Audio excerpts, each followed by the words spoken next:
Hello students, welcome back to my YouTube channel. तो आज हम स्टार्ट करेंगे नेक्स्ट लेक्चर नंबर 5 हाइड्रोकार्बन्स का। तो लास्ट टाइम हमने डिस्कस किया था केमिकल प्रॉपर्टीज़ के बारे में। उसमें हमने कंबस्टन और पायरोलिसिस पढ़ा था लास्ट टाइम।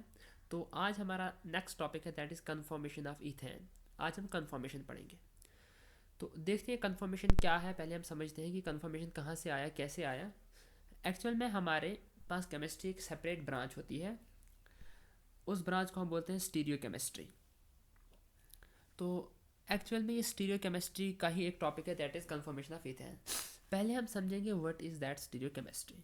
एक्चुअल में जो स्टीरियो केमिस्ट्री होती है, स्टीरियो केमिस्ट्री ये केमिस्ट्री की वो ब्रांच होती है, it is that branch of chemistry which deals with the study of relative arrangement और the special arrangement of atoms around the molecule. For example, मिसाल देता हूँ, जैसे हमारे पास एक मॉलिक्यूल है एक्स। ओके, एक्स के अराउंड सपोज ये है वाई, ये भी है यहाँ से वाई, ये है जेड। सपोज ये एक्स वाई और जेड या तो ऐसे हो सकते हैं, कभी ये वाई इधर के लिए आएगा, कभी ये रोटेट यहाँ के लिए होगा, कभी यहाँ के लिए रोटेट होगा। मतलब जब हम एक्स के साथ जो वाई और जेड लगे हैं, अगर इन वाई और जेड मॉलिक्यूल्स को, इन एटम्स को रोटेट करेंगे, as the result of rotation of these molecule these atom around central metal that is X X, तो क्या होगा कि डिफरेंट अरेंजमेंट्स हमारे पास पॉसिबल हो सकते हैं।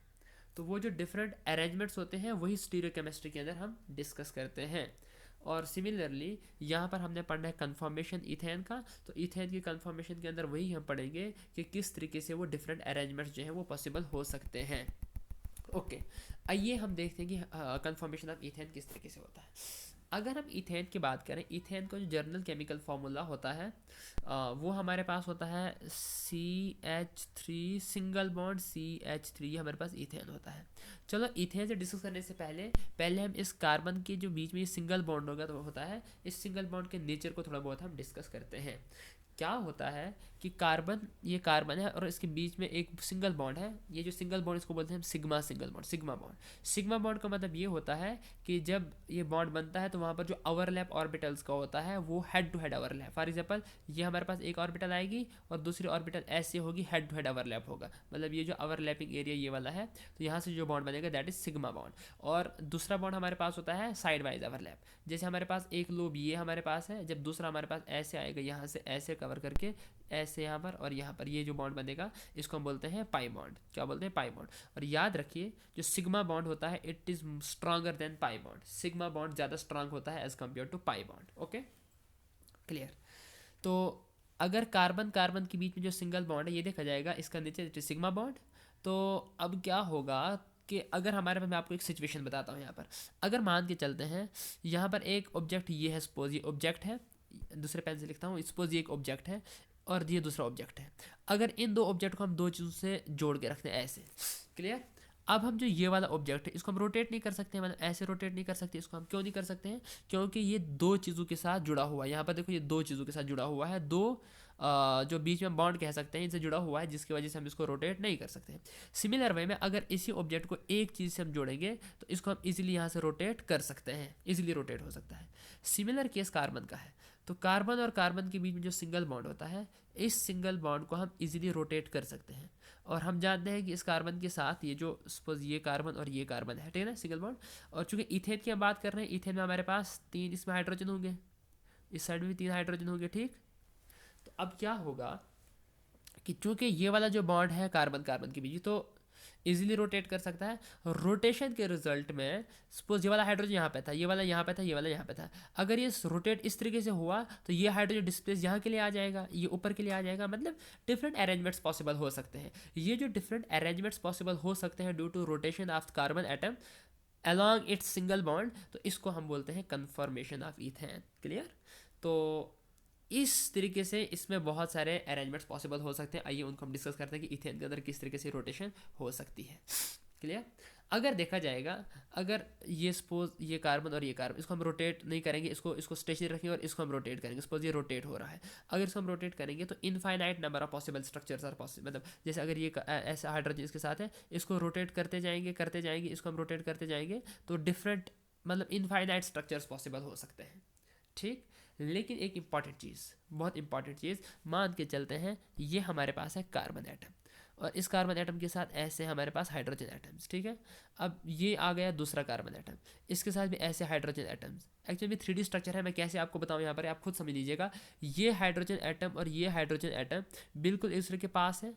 इस तरीके से ये आगे के लिए मतलब फॉरवर्ड डायरेक्शन, मतलब आपके तरफ है ये वाला का हाइड्रोजन, और ये वाला हाइड्रोजन भी आपकी तरफ है। अब इनके बीच में भी एक रिपल्सिव फोर्स है, और इस तरीके से इन हाइड्रोजन के बीच में भी एक रिपल्सिव फोर्स है।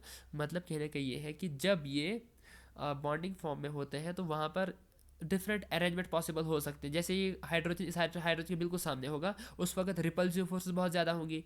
तो इसी तरीके से जब इसको रोटेट करेंगे यहाँ की तरफ लेंगे, तो अगर इस हाइड्रोजन को यहाँ तक हम लाएंगे तो ये थोड़ा बहुत इस हाइड्रोजन से दूर हो जाएगा। जब ये दूर हो जाएगा तो रिपल्सिव फोर्सेस कम हो जाएंगी, है ना। मतलब कहने का यहाँ पर ये है कि जब हम कार्बन एटम को रोटेट करेंगे तो रोटेट करने के लिए इस कार्बन एटम को एनर्जी की ज़रूरत पड़ती है। किसकी ज़रूरत पड़ती है? एनर्जी की ज़रूरत पड़ती है। और एनर्जी की ज़रूरत क्यों पड़ती है? क्योंकि वहाँ पर अराइज होती है कुछ रिपल्सिव फोर्सेस। जैसे हाइड्रोजन और हाइड्रोजन के बीच में हम जानते हैं कि सेम एटम के बीच में क्या होती है? रिपल्सिव फोर्सेस होती है। ये रिपल्सिव फोर्सेस क्या करेंगी? इसकी एनर्जी को इंक्रीज़ करेंगी। एनर्जी इंक्रीज़ करने से मतलब इसकी जो स्टेबिलिटी है वो डिक्रीज़ होगी। और ये जो पूरा हमारे पास रिपल्सिव फोर्सेस एक्सपीरियंस होती है इन एटम्स को जब ये रोटेट होते हैं, इसको हम बोलते हैं टॉर्शनल स्ट्रेन। क्या बोलते हैं? Torsional strain. बहुत इंपॉर्टेंट कंसेप्ट इसमें ये आपने पढ़ा है, टॉर्शनल स्ट्रेन बोलते हैं इसको हम, ठीक है। ओके, ये मैंने यहाँ पर लिखा होगा, सारा मैंने ऐसे ही लिखा। देखिए यहाँ पर लास्ट में लिखा है टास्क, जो मैंने आपको बता दिया आप इसको पढ़ लेना। मैंने नोट्स जो है डिस्क्रिप्शन लिंक में रखे हुए हैं, तो वहाँ पर आप नोट्स डाउनलोड कर सकते हो। तो ये सब मैंने जो मैं आपको यहाँ पर पढ़ा रहा हूँ, ये सब नोट्स के फॉर्म में मैंने वहाँ पर PDF फाइल में अटैच किया है डिस्क्रिप्शन लिंक में। ओके, अब अगर इथेन की बात करें तो इथेन के हम डिफरेंट अरेंजमेंट्स पढ़ेंगे। मैंने आपको पहले ही कहा था अगर इथेन की बात करें हम, इथेन में different arrangements, infinite number of arrangement possible हो सकते हैं। लेकिन out of those infinite arrangements, दो अरेंजमेंट्स हमने यहाँ पर डिस्कस करने हैं जो कि हमारे पास एक्सट्रीम्स होते हैं। तो एक एक्सट्रीम पे हमारे पास इक्लिप्स कन्फर्मेशन बनती है, इक्लिप्स जिसमें हाइड्रोजन एटम्स जो है एक दूसरे के बिल्कुल पास पास होते हैं। And the second one is staggered, staggered conformation, जिसमें का हाइड्रोजन एटम बिल्कुल एक दूसरे के दूर होते हैं। और जो उनके बीच वाली बाकी कन्फर्मेशन है, उन सारी कन्फर्मेशन का हम एक नाम दैट इज स्क्यू कन्फर्मेशन, ठीक है। डिस्कस करते हैं हम इसको आगे। देखिए, अगर हम इन कन्फर्मेशन की बात करें, इथेन के कन्फर्मेशन की बात करें, तो हमारे पास दो फार्मूलाज हैं, दो फार्मूला हमारे पास है, दो रिप्रेजेंटेशन है कि हम इनको कैसे रिप्रेजेंट करें। हमारे पास दो फार्मूला है, एक हमारे पास है सॉहार्स फार्मूला, दूसरा हमारे पास है न्यूमैन प्रोजेक्शन फार्मूला। न्यूमैन एक है सॉहार्स प्रोजेक्शन, इसको आगे फार्मूला भी आप लिख सकते हो, आपको अपनी मर्जी है, ठीक है। ये फार्मूला भी इसको कह सकते हैं सॉहार्स प्रोजेक्शन फार्मूला, ठीक है। तो आइए हम सॉहार्स फार्मूला में हम देखेंगे कि क्या किया जाता है। इजी है, कोई डिफिकल्टी नहीं है इसमें। देखिए मैं यहाँ पर सॉहार्स में आपको बता देता हूँ, यहाँ पर मैंने एक पेज रखा था, ये देखिए यहाँ पर मैं समझाता हूँ आपको सॉहार्स क्या हुआ। फॉर एग्जाम्पल ये हमारे पास एक कार्बन एटम है, मतलब क्या किया जाता है कि यहाँ पर जो इथेन, इथेन के अंदर दो कार्बन एटम्स होते हैं, दो कार्बन एटम। तो सॉहार्स फार्मूला में कार्बन एटम को रिप्रेजेंट किया जाता है डॉट के साथ। सपोज मैं ये दो डॉट यहाँ पर दिए, ठीक है, दो डॉट मैंने यहाँ पर दिए, तो ये वाले जो दो डॉट होंगे इनको हम बोलते हैं कार्बन एटम्स, ठीक है। ये एक जो टिल्ट लाइन है ये इनको ज्वाइन कर दी, सपोज ये देखो मैंने इनको ज्वाइन कर दिया, ठीक है।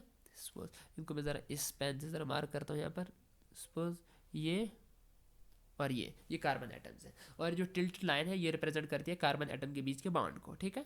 अब क्या करना है, जो हाइड्रोजन एटम्स हैं वो हमने लगाने हैं। कैसे लगाएंगे? देखिए फॉर एग्जांपल ये आएगी ऊपर के लिए, ये ऐसे और ये ऐसे, ये इस पर हाइड्रोजन है, ये भी हाइड्रोजन है, ये भी हाइड्रोजन है, ये भी हाइड्रोजन है। सिमिलर वे में यहाँ पर भी लगाता हूँ, ऐसे ऐसे ऐसे, ठीक। ये भी हाइड्रोजन, ये भी हाइड्रोजन और ये भी हाइड्रोजन। क्लियर?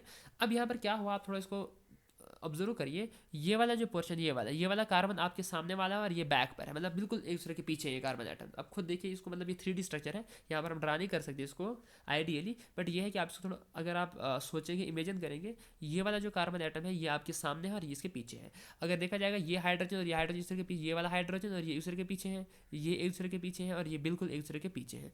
मतलब यहाँ पर ये है कि ये जो हाइड्रोजन एटम्स हैं इनके बीच का डिस्टेंस सबसे कम है, और यहाँ पर बहुत ज़्यादा रिपल्शन होगी इन हाइड्रोजन के बीच में। और इस कन्फर्मेशन को बोलते हैं इक्लिप्स कन्फर्मेशन। क्या बोलते हैं?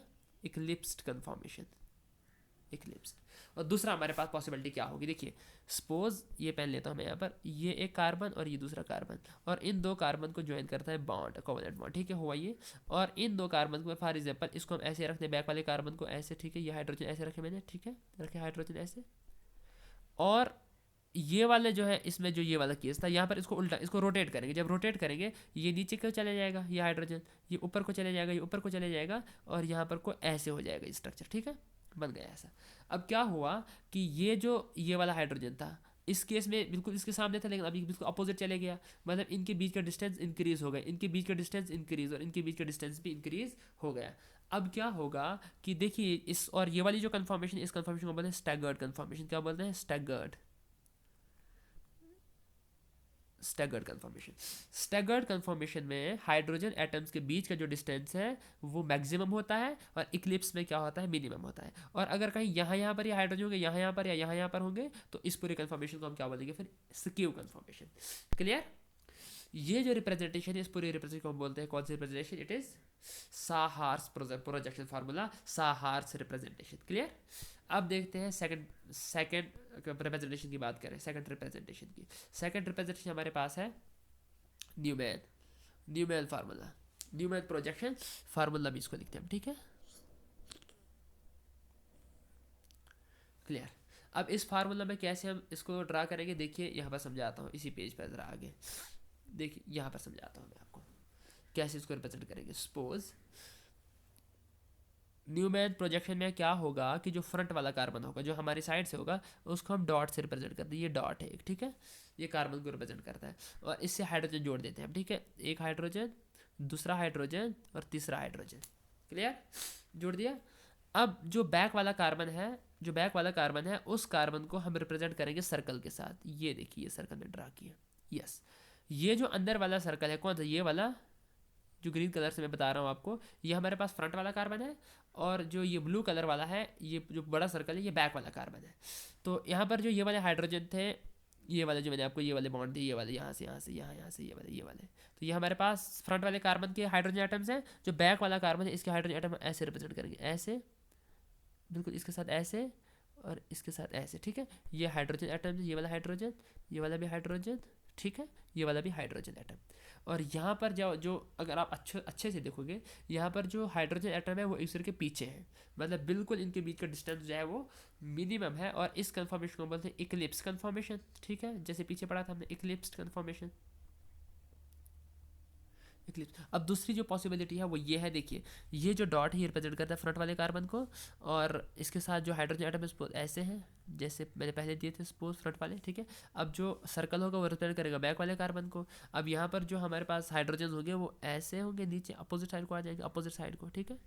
ये वाला हाइड्रोजन, ये वाला हाइड्रोजन, ये भी हाइड्रोजन, ये भी हाइड्रोजन, ये भी हाइड्रोजन और ये भी हाइड्रोजन। इस केस में क्या होगा कि हाइड्रोजन एटम जो है अपोजिट चले गए, और हाइड्रोजन एटम का डिस्टेंस जो है वो मैक्सिमम हो गया। एज अ रिजल्ट जो यहाँ पर होगा इस कन्फॉर्मेशन को बोलते हैं स्टैगर्ड कन्फॉर्मेशन, क्या बोलते हैं, स्टैगर्ड कन्फॉर्मेशन, ठीक है। और यहाँ पर जो हाइड्रोजन एटम का डिस्टेंस जो है वो ज़्यादा होगा इनके सब स्टैगर्ड, और यहाँ पर इनके सब इक्लिप्स वो डिस्टेंस कम होगा। ये हमारे पास है न्यूमैन फार्मूला, मतलब न्यूमैन रिप्रेजेंटेशन, ऐसे रिप्रेजेंट किया जाता है इसको। क्लियर। अब देखिए ये यहाँ पर लिखा होगा मैंने, कहाँ गया, न्यूमैन प्रोजेक्शन। देखिए in this formula the front carbon is represented by the dot and the back carbon is represented by the circle, यही बताया मैंने आपको।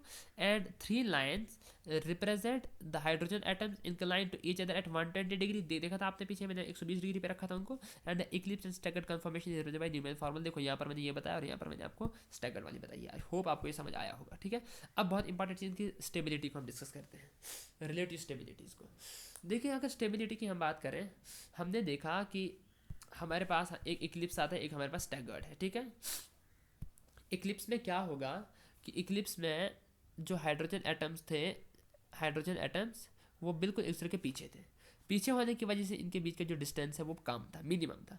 मिनिमम डिस्टेंस की वजह से ये वाला जो हाइड्रोजन है और ये वाला जो हाइड्रोजन है, इनके बीच का डिस्टेंस कम होने की वजह से आपस में रिपल्शन होगी। क्या होगी, रिपल्शन। रिपल्शन की वजह से क्या होगा, एनर्जी इंक्रीज हो जाएगी उसकी, या इसको हम ऐसे कह सकते हैं कि जो इसका टॉर्शनल स्ट्रेन है दैट विल इंक्रीज अगर हाइड्रोजन एटम्स का डिस्टेंस कम है, मिनिमम है।